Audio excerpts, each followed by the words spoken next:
یہ کہانی ہے عادل کی، ایک ایسے لڑکے کی جو اپنے باپ کی دولت کے نشے میں ہر وقت ڈوبا رہتا تھا۔ عادل حاجی اسلم کا اکلوتا بیٹا، جس کی زندگی راتوں کی رنگینیوں، مہنگی گاڑیوں اور بے فکر دوستوں کے گرد گھومتی تھی۔ اسے نہ دنیا کی پرواہ تھی نہ آخرت کا ڈر۔ لیکن ایک دن ایک چھوٹی سی مسجد کے باہر اس کی ملاقات ہوئی زینب سے، جو عالم صاحب کی بیٹی تھی۔ زینب کی سادگی، اس کی شرافت اور اس کی باتوں میں چھپی سچائی نے عادل کے دل کو جھنجھوڑ دیا۔ اس نے ٹھان لی کہ وہ زینب سے شادی کرے گا، مگر اس کے ابا حاجی اسلم نے یہ رشتہ ٹھکرا دیا، اور زینب کے والد عالم صاحب نے بھی عادل کے عیاش ماضی کی وجہ سے انکار کر دیا۔ عادل نے گھر چھوڑ دیا اور عہد کیا کہ وہ اپنی عیاشی کو الوداع کہہ کر زینب اور اس کے ابا کا دل جیت لے گا۔ کیا عادل اپنی عیاشی چھوڑ کر ایمان کی راہ پکڑے گا؟ کیا وہ عالم صاحب کا اعتماد جیت پائے گا؟ آئیے یہ کہانی سنتے ہیں، جو ایک پرانے شہر کی تنگ گلیوں سے شروع ہوتی ہے۔ یہ شہر تھا پتھر کی دیواروں اور تنگ گلیوں کا، جہاں صبح کی اذان فضا میں گونجتی اور لوگ اپنے گھروں سے نکل کر چھوٹی بڑی مساجد کی طرف پڑھتے۔ گلیوں میں بچوں کی ہنسی اور بزرگوں کی تسبیح کی آوازیں ایک عجیب سا سکون بکھیرتی تھی۔ یہ شہر اپنی سادگی اور ایمان کی مٹھاس کے لیے جانا جاتا تھا، جہاں ہر گھر کی دیوار پر اللہ کی رحمت کی آیات لکھی ہوتی تھی۔ انہی گلیوں میں ایک چھوٹا سا گھر تھا، جہاں ایمان کی روشنی ہر وقت جاگتی تھی۔ اس گھر میں رہتی تھی زینب، عالم صاحب کی بیٹی۔ زینب کا چہرہ پردے میں ڈھکا رہتا، مگر اس کی نرم آواز اور نیک سیرت ہر دل کو چھو لیتی۔ عالم صاحب شہر کی ایک چھوٹی مسجد کے خطیب تھے، جو اپنی زندگی اللہ کی عبادت اور لوگوں کی خدمت میں گزارتے تھے۔ وہ زینب سے کہتے، بیٹی، دولت تو اللہ کی امانت ہے، اصل خزانہ ایمان اور نیکی ہے۔ زینب ہر صبح فجر کی نماز پڑھتی، پھر اپنے گھر کے چھوٹے سے آنگن میں محلے کے بچوں کو قرآن سکھاتی۔ اس کی آواز ایسی تھی کہ بچوں کے ساتھ بڑوں کے دل بھی سکون پاتے۔ وہ بچوں کو نہ صرف قرآن پڑھاتی، بلکہ نیکی، رحم دلی اور اللہ پر یقین کی باتیں بھی سکھاتی۔ محلے والے کہتے، عالم صاحب کی بیٹی کا دل سونے کا ہے، اس کی آواز میں قرآن سن کر روح کو ٹھنڈک ملتی ہے۔ زینب کا گھرانہ غریب تھا، مگر وہ کبھی اپنی غربت پر شرمندہ نہ ہوئی۔ وہ ہمیشہ مسکراتی اور کہتی، اللہ رزاق ہے، جو دیتا ہے وہی لیتا ہے۔ قرآن کی آیت، جو کوئی اللہ سے ڈرتا ہے، اللہ اس کے لیے مشکل سے نکلنے کا راستہ بنا دیتا ہے، اس کا پختہ یقین تھی، اور وہ اسی اصول پر زندگی گزارتی تھی۔ اسی شہر میں رہتا تھا عادل، حاجی اسلم کا بیٹا۔ عادل کی زندگی عیش و عشرت سے بھری تھی۔ وہ راتوں کو دوستوں کے ساتھ بازاروں میں گھومتا، مہنگے کپڑے پہنتا اور اپنی دولت کا رب جتاتا۔ حاجی اسلم شہر کے سب سے بڑے تاجر تھے، جن کے گودام مال سے اڈے پڑے تھے، مگر عادل کے دل میں ایک خلا تھا۔ وہ اپنی عیاشی کے باوجود سکون کی تلاش میں تھا، لیکن اسے سمجھ نہ آتا کہ وہ سکون کہاں ملے گا۔ ایک دن عادل اپنے دوست کامران کی دکان پر گیا، جو بازار میں کپڑوں کی تجارت کرتا تھا۔ وہ اپنے دوستوں کے ساتھ ہنسی مذاق میں مصروف تھا کہ اس کی نظر ایک لڑکی پر پڑی۔ وہ پردے میں لپٹی، سر جھکائے کپڑا خریدنے آئی تھی۔ یہ زینب تھی، جو اپنی پھوپھی کے کہنے پر بازار آئی تھی۔ اس نے بڑی شرافت سے کامران سے کپڑے کی قیمت پوچھی۔ عادل اس کی آواز سن کر رک گیا۔ اس کی آواز میں ایسی نرمی اور سادگی تھی کہ عادل کا دل بے اختیار اس کی طرف کھنچ گیا۔ اس نے دیکھا کہ زینب بڑی ادب سے کپڑا پسند کر رہی تھی۔ عادل نے چپکے سے کامران سے پوچھا، یہ لڑکی کون ہے بھائی؟ کامران نے ہنس کر کہا، یہ عالم صاحب کی بیٹی زینب ہے، بڑی نیک اور پردہ دار لڑکی ہے۔ اس لمحے سے عادل کا دل زینب کی یاد میں ڈوب گیا۔ وہ اپنی عیاشی بھول کر بار بار کامران کی دکان پر جانے لگا، بس اس امید میں کہ زینب دوبارہ نظر آ جائے۔ ایک دن اس نے ہمت کی اور اپنی امی سے کہا، امی، میں نے بازار میں ایک لڑکی دیکھی جو بڑی شرافت سے کپڑا خرید رہی تھی۔ اس کا نام زینب ہے اور میں اس سے شادی کرنا چاہتا ہوں۔ عادل کی امی، جو نرم دل تھی، بولی، بیٹا، وہ عالم صاحب کی بیٹی ہے، ان کا گھرانہ غریب ہے اور ہمارے رتبے میں زمین آسمان کا فرق ہے۔ تو نے تو ساری زندگی عیش کی، کیا تو اس رشتے کو نبھا پائے گا؟ عادل نے کہا، امی، میں نے بہت غلطیاں کی، لیکن اب میں بدلنا چاہتا ہوں۔ زینب کی سادگی نے میرا دل چھو لیا ہے۔ جب عادل نے یہ بات اپنے ابا حاجی اسلم سے کی، تو وہ غصے سے لال ہو گئے۔ تو ایک عیاش لڑکا ہے اور اب کسی غریب عالم کی بیٹی سے شادی کی بات کرتا ہے۔ ہمارا خاندان شہر کا سب سے بڑا خاندان ہے، یہ رشتہ ہمارے لیے شرم کی بات ہے۔ حاجی اسلم کا غرور ان کے دل پر چھایا ہوا تھا، وہ اپنے رتبے کو سب کچھ سمجھتے تھے۔ عادل نے اپنی امی کے ذریعے عالم صاحب کے گھر رشتہ بھیجا۔ عالم صاحب نے یہ بات سنی تو خاموش ہو گئے۔ انہوں نے کہا، ہم غریب لوگ ہیں لیکن میری بیٹی کی عزت اور ایمان میرے لیے سب سے قیمتی ہے۔ عادل جیسے عیاش لڑکوں پر بھروسہ کیسے کروں؟ زینب نے اپنے ابا سے کہا، ابا اگر عادل واقعی بدلنا چاہتا ہے اور اللہ سے ڈرنے والا بن جائے تو کیا اسے ایک موقع نہیں ملنا چاہیے؟ قرآن کی آیت، بے شک اللہ کے نزدیک سب سے زیادہ عزت والا وہ ہے جو سب سے زیادہ پرہیزگار ہے۔ زینب کے دل میں بسی تھی، وہ چاہتی تھی کہ اگر عادل کا ارادہ سچا ہو تو اسے موقع ملے۔ عادل کے دل پر یہ بات چوٹ کی طرح لگی، لیکن اس نے ٹھان لی کہ وہ اپنی عیاشی چھوڑ کر زینب کے لیے لائق بنے گا۔ اس نے اپنے ابا سے کہا، اگر آپ کو یہ رشتہ پسند نہیں تو ٹھیک ہے، میں اپنا راستہ خود بناؤں گا۔ اس نے گھر چھوڑ دیا اور شہر کے ایک غریب محلے میں اپنے بچپن کے دوست راشد کے گھر چلا گیا۔ راشد ایک سادہ سا دکاندار تھا جو دن بھر محنت کر کے اپنی روزی کماتا تھا۔ عادل نے راشد سے کہا، بھائی مجھے اپنے گھر میں جگہ دے، میں تیری طرح محنت کروں گا اور اپنی زندگی خود بناؤں گا۔ راشد نے عادل کو اپنے چھوٹے سے گھر میں جگہ دی۔ راشد کا گھر ایک تنگ گلی کے کونے میں تھا جہاں دیواریں نمی سے سیاہ ہو چکی تھی اور چھت پر پرانے ٹین کے ٹکڑوں سے بارش روکی جاتی تھی۔ گھر میں ایک چھوٹا سا کمرہ تھا جہاں راشد اپنی بیوی آمنہ اور 3 بچوں کے ساتھ رہتا تھا۔ عادل کے لیے ایک کونے میں پتلی سی چٹائی بچھائی گئی اور اسے زمین پر سونا پڑتا۔ پہلی رات جب وہ اس سخت چٹائی پر لیٹا، اسے اپنے گھر کے نرم بستر اور ایئر کنڈیشن کمرے یاد آئے۔ اس نے سوچا، میں نے تو راتیں دوستوں کے ساتھ ہنسی مذاق میں گزاری اور اب یہ سخت زمین، لیکن اگر زینب کے لیے یہ امتحان دینا ہے تو میں تیار ہوں۔ اگلے دن سے عادل نے بازار میں کام کی تلاش شروع کی۔ وہ کامران کی دکان پر گیا، لیکن کامران نے ہنس کر کہا، ارے تو عیاشی کے مزے لوٹتا تھا، اب مزدوری کرے گا؟ عادل نے کہا، کامران میں واقعی بدلنا چاہتا ہوں، مجھے کوئی کام دلا دے۔ کامران نے اس کی ہمت دیکھی اور اسے بابا یعقوب کی دکان پر بھیج دیا جو کپڑوں کی چھوٹی سی دکان چلاتے تھے۔ بابا یعقوب سادہ دل انسان تھے۔ انہوں نے عادل سے کہا، بیٹا اگر تو سچے دل سے محنت کرے گا تو میں تجھے اپنی دکان پر رکھ لوں گا۔ عادل نے بابا یعقوب کی دکان پر کام شروع کر دیا۔ وہ صبح سویرے دکان پہنچتا، بھاری کپڑوں کے بنڈل اٹھاتا، دکان صاف کرتا اور گاہکوں کے لیے سامان تیار کرتا۔ اس کے ہاتھ جو پہلے مہنگے عطر اور چمکدار انگوٹھیوں سے سجے رہتے تھے اب چھالوں سے بھر گئے۔ اس کے کپڑے دھول سے اٹ جاتے اور چہرہ پسینے سے تر رہتا۔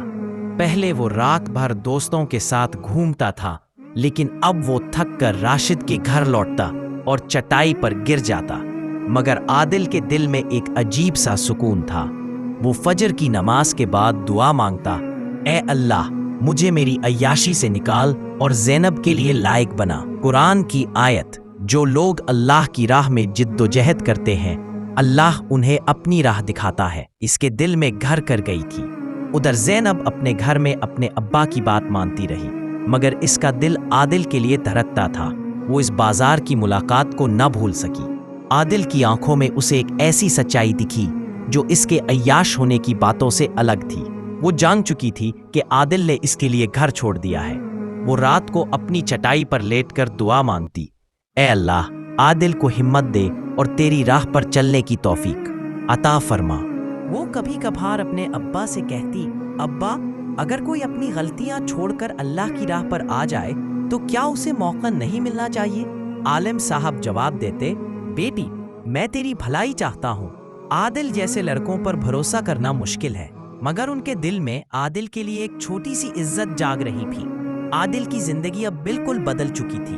وہ صبح اٹھتا، راشد کے گھر میں رسی پر سوکھنے والے کپڑوں کے درمیان سے گزرتا اور دکان پر چلا جاتا۔ راشد کی بیوی آمنہ اس کا اپنے بچوں کی طرح خیال رکھتی۔ وہ صبح ناشتے میں ایک روٹی اور چٹنی دیتی اور عادل شکر کے ساتھ کھاتا۔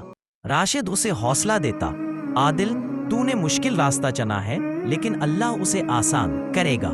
आदिल मुस्कुराता और कहता, राशिद, बस ज़ैनब के अब्बा का दिल जीत जाऊं, मेरी हर मेहनत पूरी हो जाएगी। एक दिन जब आदिल दुकान पर कपड़ों के बंडल तरतीब दे रहा था, कामरान आया और तंज किया, अरे तू तो अब मजदूर बन गया, तेरे अब्बा को पता चलेगा तो क्या कहेंगे।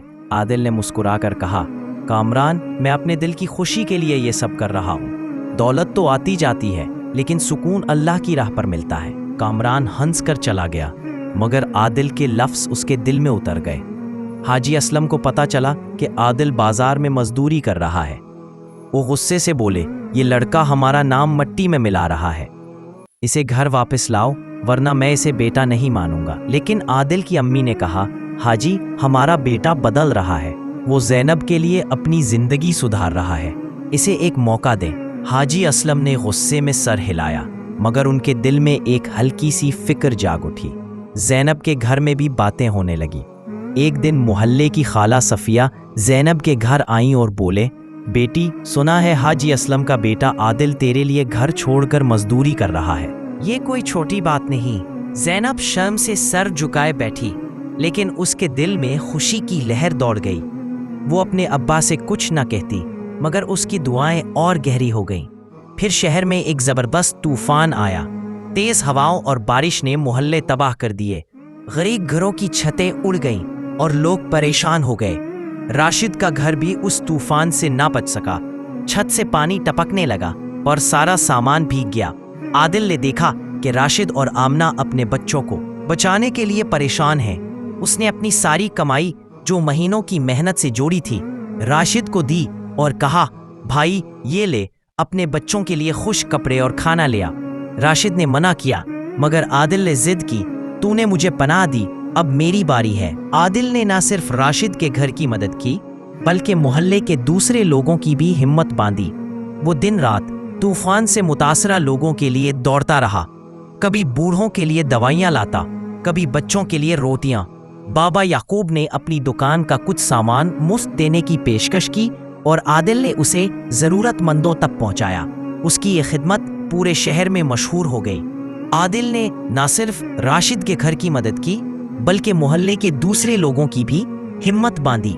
लोग कहने लगे, हाजी असलम का बेटा, जो पहले अय्याशी में डूबा रहता था, अब गरीबों का मसीहा बन गया। आलम साहब तक भी आदिल की नेकी की खबरें पहुंची। फाला सफिया ने कहा, अब तो मान लो आदिल ने साबित कर दिया कि इसका दिल साफ है। आलम साहब खामोश रहे, मगर उनके चेहरे पर एक हल्की सी मुस्कुराहट थी। हाजी असलम को भी आदिल की उन बातों का पता चला। पहले वो और गुस्सा हुए, मगर जब उन्हें आदिल की तूफान में की गई मदद की खबरें मिली, उनका दिल पिघलने लगा।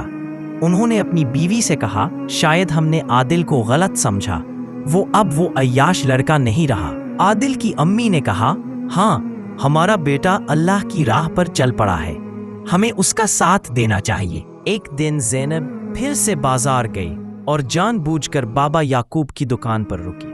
वो आदिल की मेहनत अपनी आंखों से देखना चाहती थी। जब वो दुकान पर पहुंची, आदिल एक बूढ़े आदमी को मुफ्त में कपड़ा दे रहा था। ज़ैनब ने ये देखा और उसका दिल भर आया। उसने बाबा याकूब से कपड़ा मांगा और जब आदिल ने उसकी तरफ देखा, वो समझ गया कि ये ज़ैनब है। उसने शराफत से कपड़ा तोला और थैले में रखा। ज़ैनब ने धीमी आवाज में कहा, अल्लाह तेरी मेहनत कबूल करे। आदिल ने जवाब दिया, आपकी दुआएं मेरी ताकत है। तूफान ने शहर को तहस नहस किया, मगर उसने दिलों को जोड़ने का काम भी किया। आदिल की मेहनत और नेकी की खबरें अब हर गली में फैल चुकी थीं। वो अब हाजी असलम का अय्याश बेटा नहीं, बल्कि महल्ले का एक इज्जतदार नौजवान था। राशिद के घर में रहते हुए उसने अपनी जिंदगी बदली और दूसरों के लिए एक मिसाल कायम की। एक सुबह जब आदिल राशिद के बच्चों को स्कूल के लिए तैयार कर रहा था, राशिद ने कहा, आदिल, तूने हमारे महल्ले का नाम रोशन कर दिया, लोग अब तुझे आदिल भाई कहते हैं। आदिल ने मुस्कुराकर कहा, राशिद, ये सब अल्लाह की मेहरबानी है, बस ज़ैनब के अब्बा का दिल जीत जाऊं। आलम साहब का दिल अब धीरे धीरे पिघल रहा था। वो मस्जिद में नमाज के बाद तस्बीह फेरते और आदिल की खबरों पर गौर करते। एक शाम मोहल्ले के बुजुर्ग हाजी रहीम ने उनसे कहा, आलम साहब, आदिल ने तूफान में हमारे घरों को बचाने में मदद की। उसने अपनी सारी कमाई गरीबों पर लिटा दी। ऐसा लड़का कहाँ मिलता है? आलिम साहब खामोश रहे, मगर दिल में सोचा शायद ये लड़का वाकई बदल गया। उस रात उन्होंने ज़ैनब से पूछा, बेटी क्या लगता है, क्या आदिल सचमुच बदल गया? ज़ैनब ने सर झुकाकर कहा, अब्बा मैंने उसकी मेहनत देखी है, उसकी आंखों में सच्चाई है, लेकिन फैसला आपका है। आलिम साहब ने कहा, अल्लाह ही बेहतर जानता है, मुझे थोड़ा और वक्त चाहिए। ज़ैनब ने अपने अब्बा की बात मानी, मगर इसका यकीन आदिल पर और पुख्ता हो गया। वो रात को कुरान पढ़ती और दुआ मांगती, ए अल्लाह, अगर आदिल का इरादा सच्चा है तो मेरे अब्बा का दिल इसकी तरफ मोड़ दे। एक दिन राशिद ने आदिल को बताया कि हाजी असलम ने उसे बाजार में बुलाया है। आदिल का दिल जोर जोर से धड़कने लगा। वो बाबा याकूब से इजाज़त लेकर चाय खाने पहुंचा, जहां हाजी असलम इंतज़ार कर रहे थे। उनका चेहरा सख्त था, मगर आंखों में गुरूर कम था। उन्होंने कहा, आदिल सुना है तो मजदूरी कर रहा है और तूफान में लोगों की मदद की। क्या तू वाकई इस आलिम की बेटी से शादी करना चाहता है? आदिल ने कहा, अब्बा मैंने अपनी सारी गलतियां छोड़ दी। ज़ैनब की सादगी ने मुझे अल्लाह की राह दिखाई। मैं इससे इज्जत के साथ शादी करना चाहता हूँ। हाजी असलम ने गहरी निगाह से देखा और बोले, तुझे अभी और साबित करना होगा, लेकिन अगर तू सचमुच बदल गया तो मैं नहीं रोकूंगा। तूफान के बाद शहर धीरे धीरे संभल रहा था। आदिल ने राशिद और बाबा याकूब के साथ मिलकर एक ग्रुप बनाया जो मोहल्ले के टूटे घरों की मरम्मत करता। वो दिन में दुकान पर काम करता और शाम को छतें ठीक करने, दीवारें उठाने और बच्चों के लिए आरजी स्कूल बनाने में लग जाता। एक दिन जब वो एक टूटी छत पर काम कर रहा था, एक बच्चा दौड़ता हुआ आया और बोला, आदिल भाई, आलम साहब आपको मस्जिद में बुला रहे हैं। आदिल के हाथ रुक गए। उसने राशिद की तरफ देखा जो मुस्कुराकर बोला, जा, शायद ये तेरा मौका है। आदिल ने कपड़े ठीक किए और मस्जिद की तरफ चल पड़ा। मस्जिद में आलम साहब तस्बीह फेर रहे थे। आदिल ने सलाम किया और सामने बैठ गया। आलम साहब ने कहा, बेटा तेरी मेहनत और नेकी की बातें सुनी, लेकिन मेरी बेटी की इज्जत मेरे लिए सब कुछ है। तूने अय्याशी की जिंदगी गुजारी। अब आलिम साहब ने इसकी आंखों में देखा और बोले, मुझे और वक्त चाहिए, लेकिन मैं अल्लाह से दुआ करूंगा कि वो मुझे सही फैसला करने की तौफीक दे। आदिल मस्जिद से निकला, मगर उसके दिल में उम्मीद जाग उठी। ज़ैनब को खाला सफिया से इस मुलाकात की खबर मिली। उसने अपने अब्बा से कुछ ना पूछा, लेकिन उसका यकीन आदिल पर और मजबूत हो गया। शादी की तैयारियां शुरू हुईं। हाजी असलम ने अपने घर में एक छोटी सी दावत रखी, जहां आलिम साहब और उनका खानदान आया। आदिल और ज़ैनब ने एक दूसरे से बात नहीं की, मगर उनकी नजरें चुपके से मिलती रहीं। हाजी असलम ने आलिम साहब से कहा, हम शादी सादगी से करेंगे, जैसा आप चाहते हैं। आलिम साहब ने कहा, हाजी साहब, सादगी ही शादी की असल रौनक है। शादी का दिन आया। फजर की नमाज के बाद मस्जिद में निकाह हुआ। आलिम साहब ने खुद निकाह पढ़ाया। आदिल सादा सफ़ेद करते में मस्जिद के कोने में बैठा था। उसकी आंखें ज़मीन की तरफ थीं और दिल अल्लाह का शुक्र अदा कर रहा था। काजी साहब ने पूछा, आदिल, क्या तुम ज़ैनब को कबूल करते हो? आदिल ने बुलंद आवाज़ में कहा, कबूल है। ज़ैनब ने अपने घर से धीमी आवाज़ में कहा, कबूल है। मस्जिद में तालियां बजी और लोग दुआएं मांगने लगे। शादी के बाद हाजी असलम ने एक सादा सी दावत रखी। मोहल्ले के लोग, राशिद, आमिना, बाबा याकूब और ज़ैनब के शागिर्द बच्चे सब शामिल हुए। आदिल और ज़ैनब ने ज़्यादा बात नहीं की, क्योंकि पर्दादारी दोनों के दिलों में थी। लेकिन जब आदिल ने ज़ैनब को एक छोटा सा कुरान तोहफे में दिया, तो उसने मुस्कुरा कर कहा, ये मेरा सबसे कीमती तोहफा है। आदिल ने कहा, ये मेरी दुआ है कि हमारा रिश्ता अल्लाह की रज़ा में बंधा रहे। आदिल और ज़ैनब की शादी ने दोनों खानदानों को जोड़ दिया और शहर को ईमान की रोशनी दी। आदिल, जो कभी अय्याशी में डूबा था, अब नेक और मेहनती इंसान बन गया। ज़ैनब, जिसकी सादगी ने आदिल को बदला, महल्ले की औरतों और बच्चों के लिए मिसाल बन गई। हाजी असलम और आलिम साहब एक खानदान की तरह हो गए। राशिद, आमना, बाबा याकूब और महल्ले वाले इस कहानी का हिस्सा बनकर खुशनसीब महसूस करते थे। ये कहानी बताती है कि अल्लाह की राह पर चलने वाला चाहे कितना भटक जाए, सुकून और इज्जत की जिंदगी पा सकता है।